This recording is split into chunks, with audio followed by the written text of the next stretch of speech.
Hi folks, welcome back to the Hoard. Yeah, it's a little warm.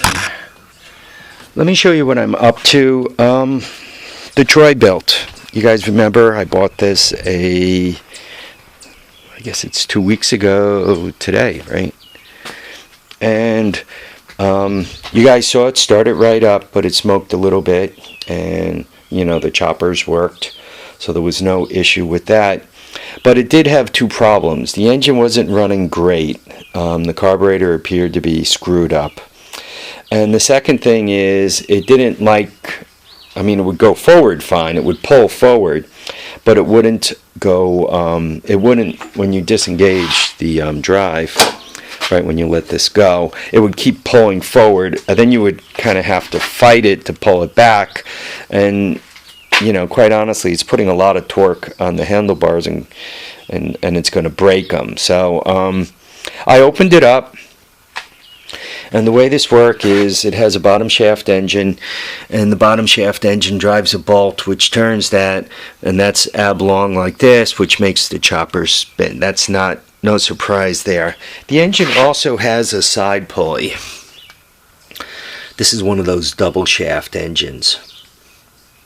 And it turns out Troy Bilt uses a special size belt, or maybe it's an extremely common belt, but I could not cross-reference it anywhere. But there was a guy on eBay who, I did get the part number for the belt, and I ran the part number on eBay for Troy Bilt, and it turns out this is the belt he sent me, and I'm really hoping it's the right belt. When I initially said I got to change this belt, right, I said, okay, well, to put it around this pulley, I got to take this all apart, right, and get that shaft out of there to get around that pulley. And then I got the axle pulley that I got to take out. And then I got this whole situation that has to come apart, and I'm like, oh, God, this is going to be a bear, right? I'm thinking I got to take all these shafts apart. I'm going to be screwing with this for the next 100 years. But it turns out the wheel actually comes off very easy. There's just a pin you pull, and the wheel slides right out. And it turns out for this, there's just this pin you pull, and this whole thing comes right off, which is a piece of cake. Once you pull this, I don't know, could you guys see that? It's got a snap ring on it. I'm also going to lubricate this. The axle slides right out. So that's that obstruction gone. Obviously, I'm going to have to take the bolt out of that. And then I just have a few bolts here, and then that's that obstruction gone. You put the belt on, right? You slide this back through, you bolt this back up. Doesn't look that bad. So initially I looked at this and said, oh man, I am just so screwed. This is going to be a horrible, horrible job. But now looking at it, it doesn't look bad at all. So the belt, which by the way should have been, like a $5, $6, under $10 belt, they got me for $20 on it. I also ordered a new carburetor. After wasting all that time rebuilding this carburetor here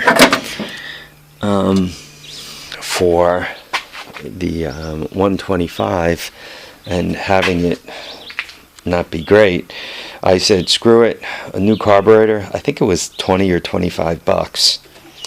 So what am I into this thing for? I paid $75 for it, right?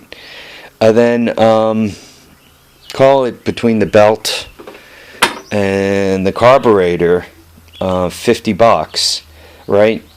But this is a very very nice unit. I think it's going to be a real nice addition to the Hoard. What I'd like to do along the driveway, I'd really like to get that area cleaned up. And it looks like I just go in and, this thing, chops it all up and down. And then I think you just rake it into a pile, let it dry out, and burn it. And then you know, with the ground there, clean it up, get the rocks and stumps and, you know, fallen trees and everything out of the way, kind of rake it a little bit smoother, use the backhoe loader to get a little bit smooth, and I can plant grass and it'll be great. I want to, along the driveway there, I want to capture some of that back. It's the perimeter of my property. I'd like to clean that up. And move it all back for a couple of reasons. First of all, I have trouble with deer ticks, Lyme disease, and the more brush I can back up, the more it moves the ticks away. So I'd like to get that done. It also moves like rodents away, mice and so forth. Just as soon not run across a huge expanse of bare grass, because, you know, hawks get them and everything else. It allows the fox easier time at getting them and all. So by moving all that stuff backwards, it'll help clean up the property. I'd also like to eventually set a quad trail or three-wheeler trail, motorcycle trail, going around the perimeter of the property. I have about 2.6 acres, I think. So if you go around the complete perimeter of that, I mean, that's quite a bit of length as you go across up both sides. I think it's what is an acre? 200 by 200, 220 by 200 by 220, something like that.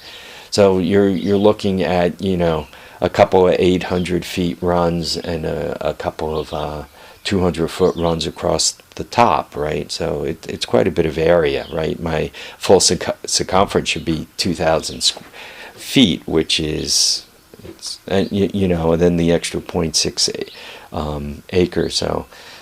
And it's really stretched out pretty long. So theoretically, if I do the entire length around, you know, completely around the property, if I have it completely cleared, I'll be going, you know, 0.4 miles is a full lap around the property. That's pretty nice, right? If one could be, you know, almost a half a mile track around the property. So. These things always take forever, so don't be surprised if it takes me a little while to get all this stuff done, but this should be a nice asset. These things typically cost $75 a day to rent, so at $125, I only have to use it a couple of times for it to really earn its keep. The only bad thing about it is it's kind of big, kind of takes up a lot of space, and if you leave this in a bad place and you start stubbing your toes on it, let me give you a hint, especially this guy. That one there is really pretty sharp. So you really, you know, want to do your best to not let it bite you. Yeah, this thing it bit me because I was screwing around while it was idling. I was trying to figure out, you know, what's going on with the belt, and I touched it and it sucked my finger in. And it got me good. So this is the thing that bit me. Anyway, folks, I guess that's about it. So I want to thank you all for watching and commenting and subscribing. Remember to keep your feet down. Keep your head up, and please get out there and enjoy all your days. Bye now, folks.